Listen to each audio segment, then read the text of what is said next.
Hello दोस्तों, स्वागत है आपका मेरे यूट्यूब चैनल EVS स्टडी के अंदर। और आज हम पढ़ेंगे विश्व जनसंख्या वितरण, घनत्व और वृद्धि के बारे में। देखिए, जैसे अगर हम पढ़ते हैं विश्व जनसंख्या के बारे में, तो सबसे पहली बात देखो, जनसंख्या का मतलब क्या होता है। जनसंख्या का मतलब होता है किसी भी देश में रहने वाले लोगों की संख्या, या किसी भी देश में रहने वाले लोगों की जो आबादी होती है उसे हम जनसंख्या कहते हैं। और विश्व का मतलब क्या होता है, तो आप विश्व का मतलब जानते हो कि देखिए, विश्व का मतलब ये होता है कि पूरा का पूरा वर्ल्ड, यानी कि जितनी भी सारी कंट्रियाँ मिलकर हमारा विश्व बनता है। अब हमें पढ़ना है विश्व जनसंख्या के बारे में।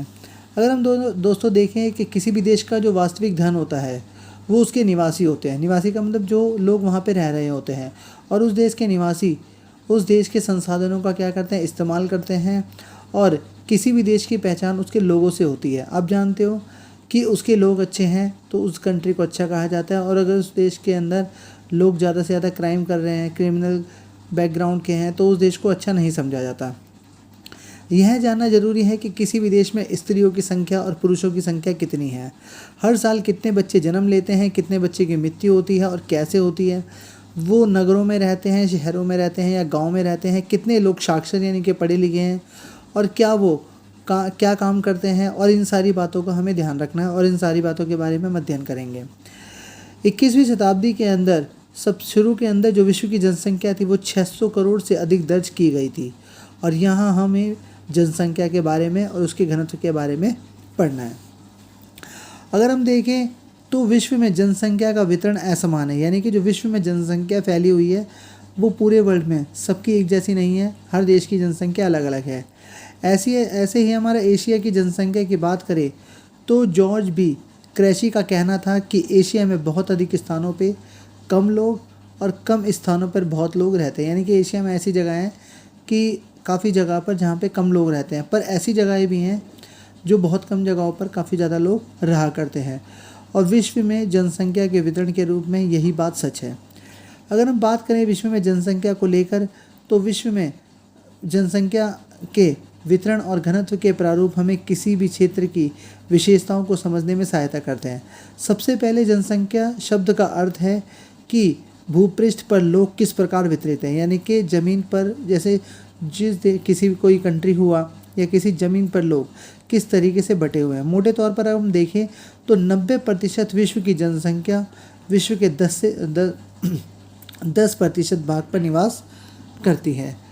तो अब आप देख सकते हो कि जो मोटे तौर पर कि 90% विश्व की जनसंख्या विश्व के 10%, अगर सपोज़ मान लीजिए हमारा एक अर्थ है, अब इस अर्थ पर जो 90% पॉपुलेशन है, अगर हम कहें तो सिर्फ इतने हिस्से पर रह रही है।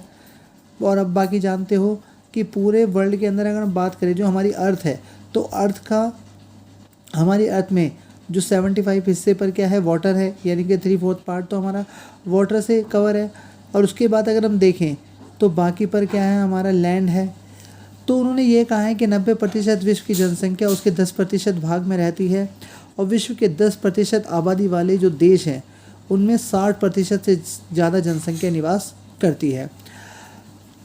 अब देखिए उन देशों के जो नाम हैं, उन देशों के नाम है जैसे चीन है, भारत है। अब देखिए चीन की आबादी सबसे ज़्यादा है और भारत की आबादी उससे कम है। बाकी America, Indonesia, Brazil, Pakistan, CIS, Bangladesh, Japan और नाइजीरिया, ये सबसे अधिक जनसंख्या सघन वाले देश हैं।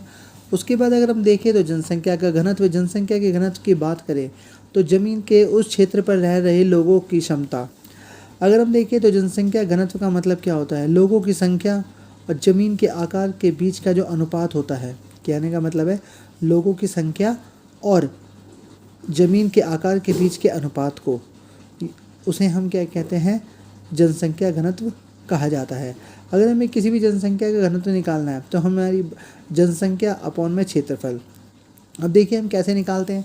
सपोज़ मान लीजिए से किसी क्षेत्र में रहने वाले लोगों की संख्या कितनी है, 1,50,000 है, उसका क्षेत्रफल कितना है, 100। तो घनत्व कैसे होगा, जनसंख्या को ऊपर रखेंगे और हम क्या करेंगे, जो हमारा क्षेत्रफल है उसे नीचे रखा। देखो 2 जीरो से 2 जीरो कैंसिल हो गए और हमारा आया 1500 व्यक्ति वर्ग किलोमीटर। तो ये उसका क्या कहलाएगा, जनसंख्या घनत्व कहलाएगा।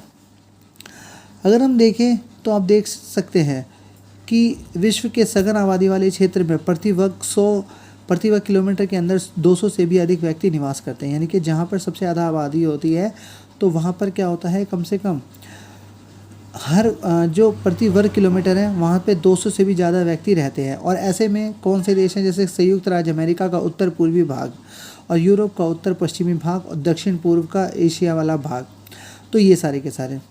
अगर हम बात करें तो कुछ ऐसे देश भी हैं जहाँ पे जनसंख्या बहुत कम है।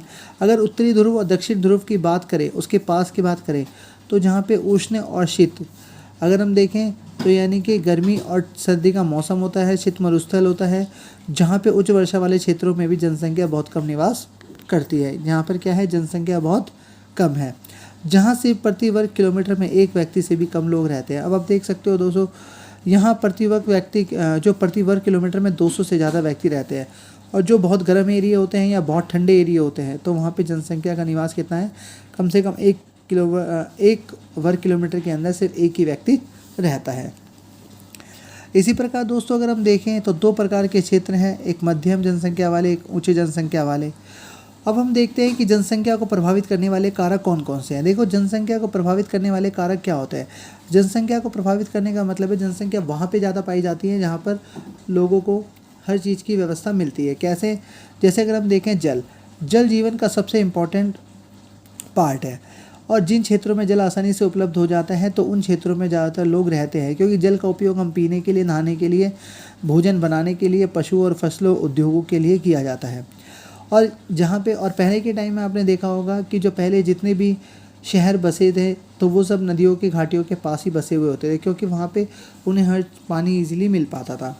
अगर हम देखें तो भू आकृति, लोग समतल मैदानों और मंद ढालों को प्राथमिकता देते हैं। क्यों?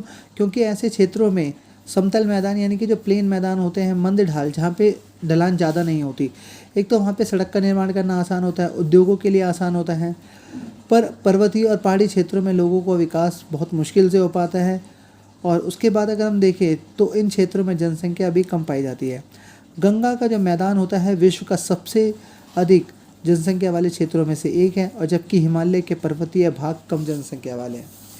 उसके बाद अगर हम देखें जलवायु की बात करें तो जलवायु के अंदर हम देखें, एक होता है उष्ण यानी कि गर्मी, ठंडे मरुस्थल। अब अगर हम देखें तो रहने के लिए असुविधाजनक होते हैं। अगर बहुत ज़्यादा गर्मी है तो वहाँ पे भी रहना पॉसिबल नहीं है, और बहुत ज़्यादा ठंडे है तो वहाँ पर भी रहना पॉसिबल नहीं है। और दूसरी बात अगर हम देखें तो इनमें अधिक मौसम में परिवर्तन नहीं होते। ऐसे क्षेत्र बसने के लिए अधिक लोगों को आकृष्ट करते हैं। अधिक वर्षा या अधिक जलवायु क्षेत्रों में कम जनसंख्या पाई जाती है, क्योंकि वहाँ पे रहना इतना आसान नहीं होता। और अगर हम देखें तो सागरीय प्रदेश में सुखद जलवायु के कारण आरंभिक कालों से ही वहाँ पर बसे हुए हैं। यानी कि जो भूमध्य सागर प्रदेश हैं तो वहाँ की जलवायु अच्छी है, जिसकी वजह से शुरू से ही आरंभिक कालों से ही यानी कि पहले से ही वहाँ पे लोग बसे हुए हैं।